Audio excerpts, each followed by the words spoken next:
লাগা চলবে।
আচ্ছা, আমাদের আজকের টপিক হচ্ছে স্ট্রেস আর স্ট্রেন।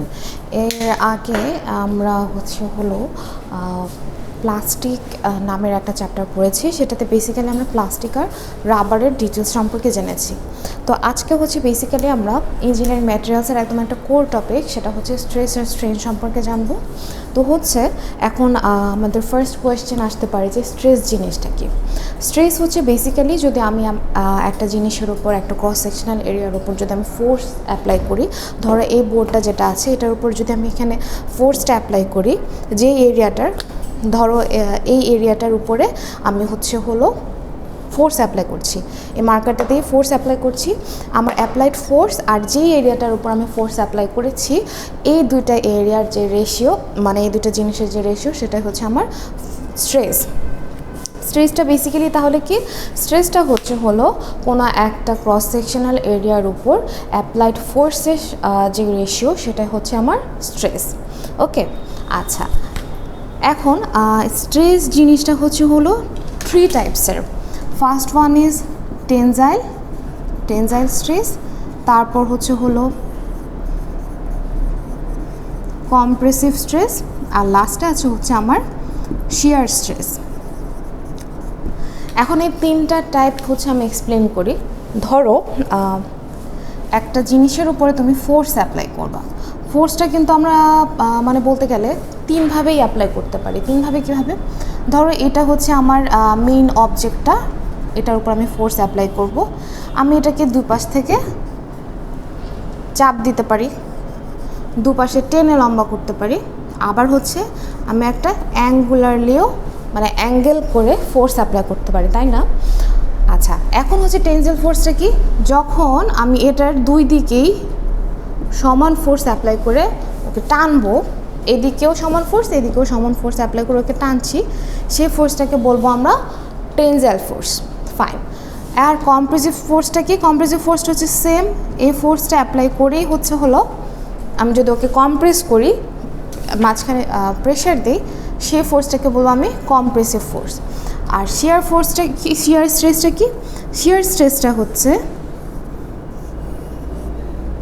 এই যে অ্যাঙ্গুলার একটা থিটা একটা অ্যাঙ্গেল ক্রিয়েট করে আমি যে ফোর্সটা অ্যাপ্লাই করছি, কৌণিকভাবে যে ফোর্সটা অ্যাপ্লাই করছি, সেটা আমার শিয়ার স্ট্রেস।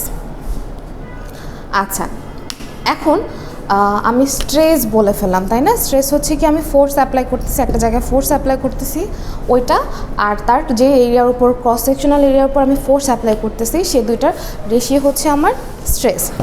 এখন দেখো, আমরা যখন কোনো একটা জিনিসের উপর ফোর্স অ্যাপ্লাই করি, সেটা তো কোনো একটা রেজাল্ট আছে, তাই না? আমি ধরো এটার উপর যদি আমি যথেষ্ট পরিমাণে ফোর্স অ্যাপ্লাই করি, বোর্ডের উপর আমি যখন ফোর্সটা অ্যাপ্লাই করলাম, বোর্ডটা কি, এখানে ধরো আমি যদি অনেক জোরে ফোর্স অ্যাপ্লাই করি, এই জায়গাটা দেবে যাবে না, এখানে একটা স্পট পড়বে বা একটা ক্র্যাক হতে পারে। তো প্রত্যেকটা ফোর্সই আমি যখন অ্যাপ্লাই করি, ওর একটা আউটকাম আছে, একটা রেজাল্ট আছে।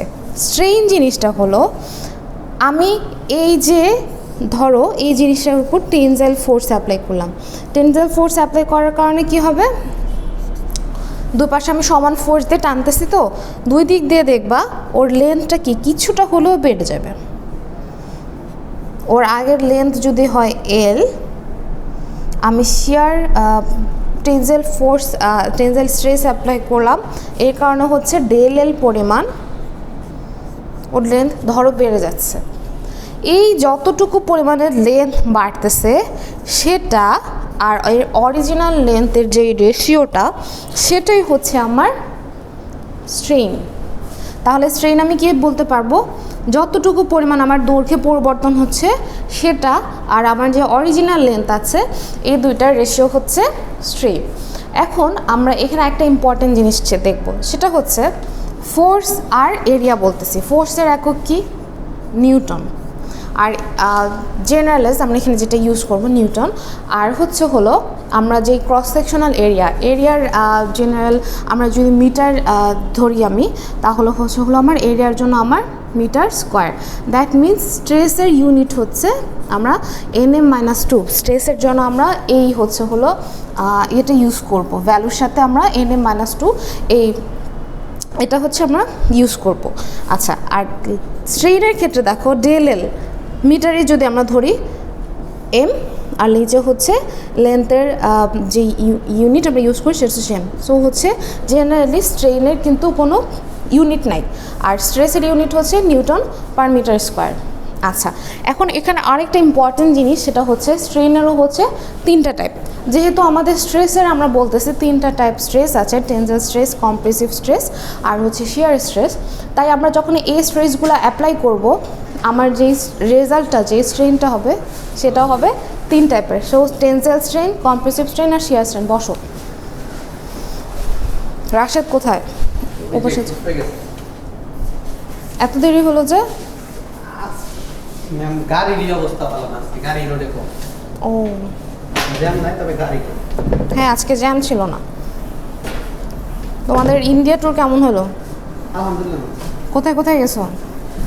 আর কোথাও বেশি যাইতে পারিনি, কেনাকাটা করতে করতে রাশেদের অবস্থা খারাপ। ওরে বাবা, এত কেনাকাটা কিসের? বুকিং এ মাল ছিল হচ্ছে 30 কেজি, ওনার শুধু বুকিং ব্যাগই হচ্ছে 36 কেজি। তোমরা কি ওখান থেকে কোনো বিজনেস করো নাকি? না না। তাহলে এমনি জাস্ট হলো ও কোথায় গেছো? কলকাতাতে? কলকাতাতে ছিল। আচ্ছা, কলকাতার কি কি দেখলা?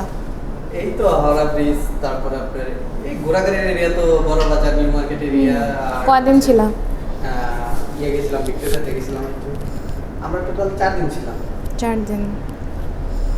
আর আসতে যেতে 6 দিন, মানে পুরো 1 সপ্তাহ গেছে তোমাদের। ভালোই গেছে না? রাশেদ ভাই তো আসার সময় জরিমানা হইতো কত? 3000 টাকা জরিমানা। কেন? বেশি জিনিসপত্র হয়? হ্যাঁ, আপনার 6 কেজি জিনিস বেশি হয়েছে। এত কিছু কি কিনছে? সে যে শুধু কি কিনছে, এই মশলাই কিনছে, এলাচ কিনছে 2 কেজি, জিরা কিনছে 2 কেজি ফ্যামিলির জন্য। হ্যাঁ হ্যাঁ, এইগুলা কিনে সে অবস্থা খারাপ করে ফেলাইছে। বাদাম কিনছে মনে হয় 6 কেজির মতো, ওই কাজু বাদাম, কাঠবাদাম, এইগুলো তো ওখানে দাম কম।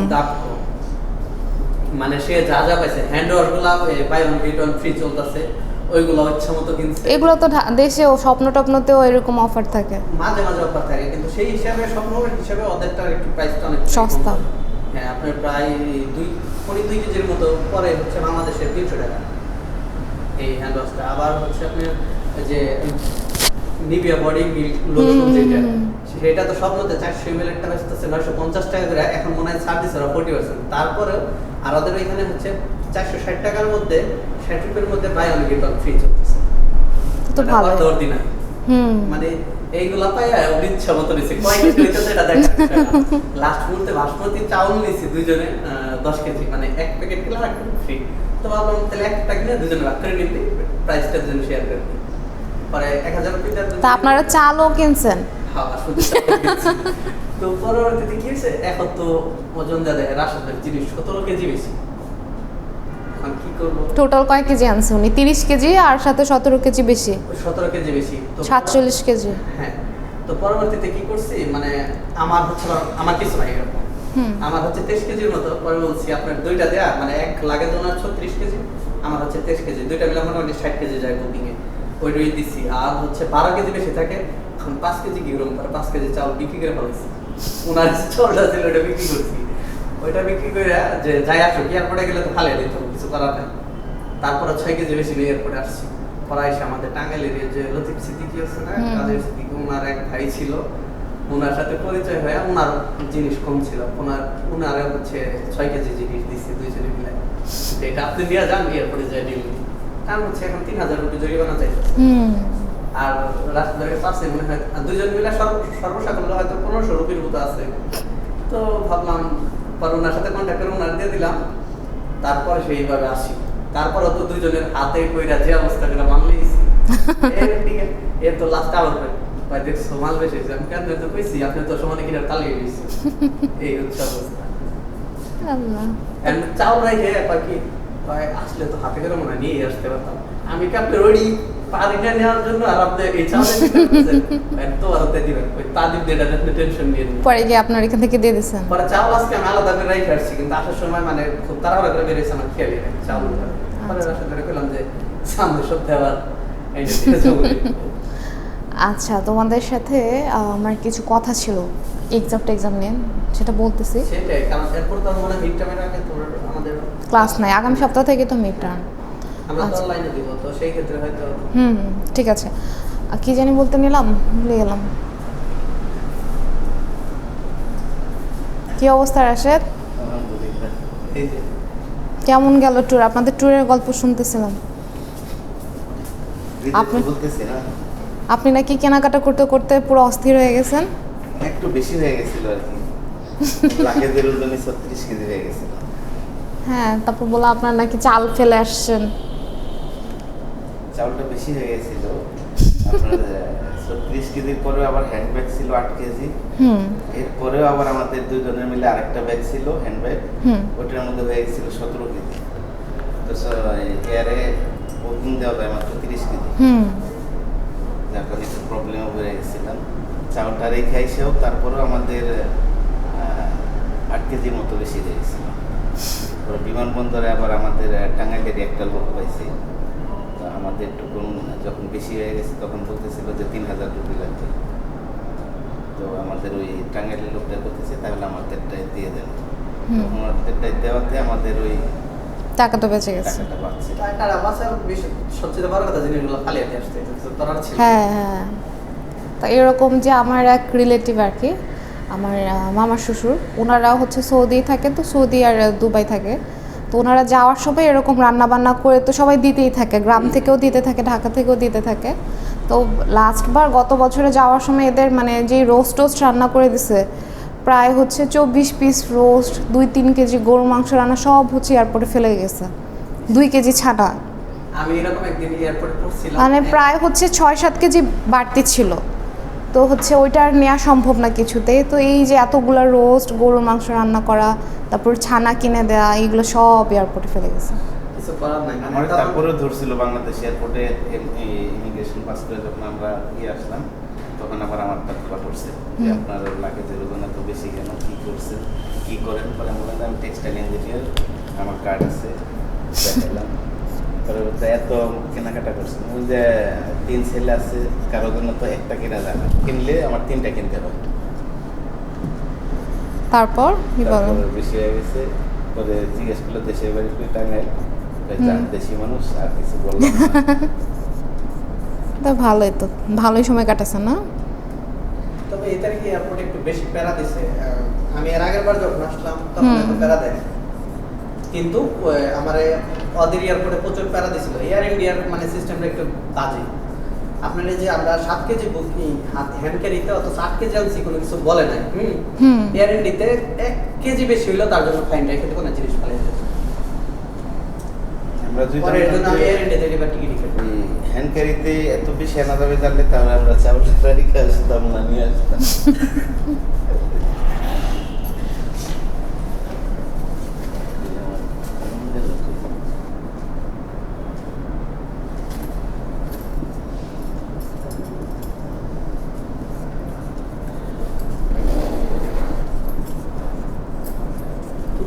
হচ্ছে আবার টাকার মানটাও কমে গেছে, মানে এবার খরচটা বেশি।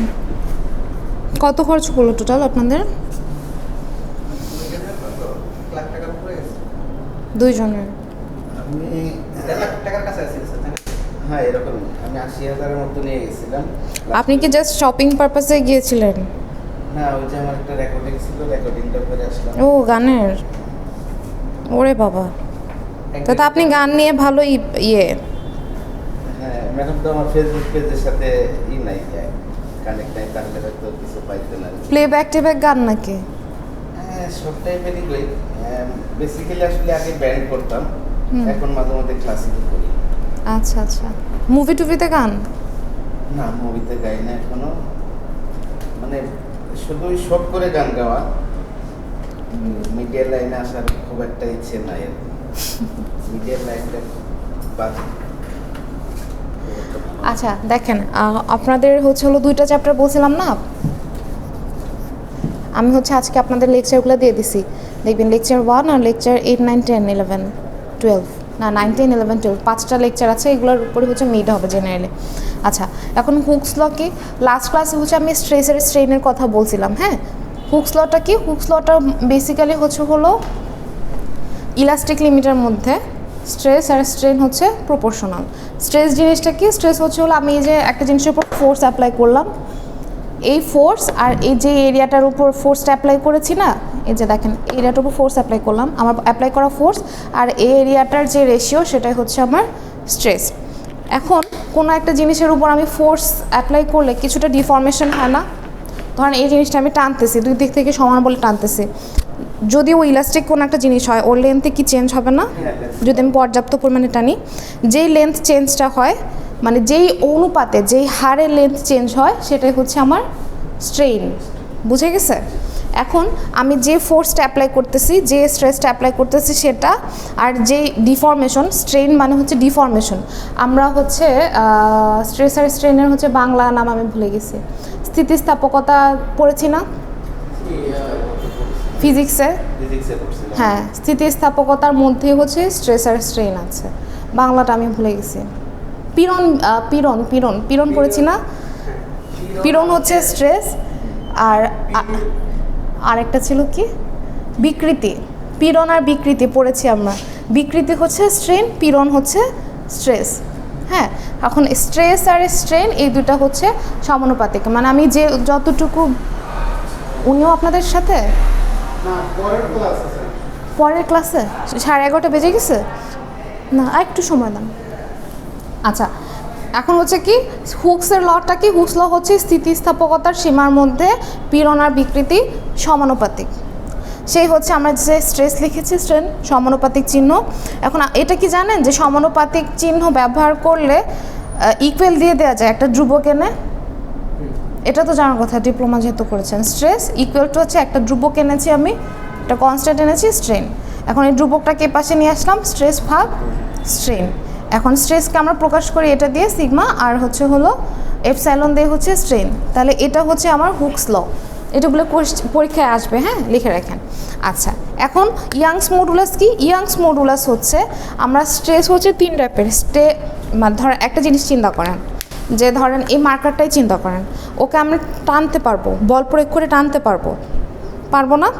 বল প্রয়োগ করে আবার সংকুচিত করতে পারবো, এর যদি এই পাশে বল দিই। এটাকে 3 ভাবে ফোর্স দেওয়া যায়। আরেকটাকে আমি যে কোনো অ্যাঙ্গেলে যেভাবে পারি একটা অ্যাঙ্গেল করে ফোর্স দিতে পারি না? আমি ওকে টানতে পারি, চাপা দিতে পারি, আবার একটা অ্যাঙ্গেলও ফোর্স অ্যাপ্লাই করতে পারি। এই হলো স্ট্রেসের 3টা টাইপ। এখন টেনজাইল ফোর্স টানাটা। ইয়াংস মডুলাস আমি দৈর্ঘ্য বরাবর যদি টানি সেই স্ট্রেস, আর দৈর্ঘ্য বরাবর যে বিকৃতিটা হবে সেই বিকৃতির যেই রেশিও সেটা আমার ইয়াংস মডুলাস। ঠিক আছে? আচ্ছা, এগুলোর ছোট ছোট ম্যাথ আসবে আপনাদের।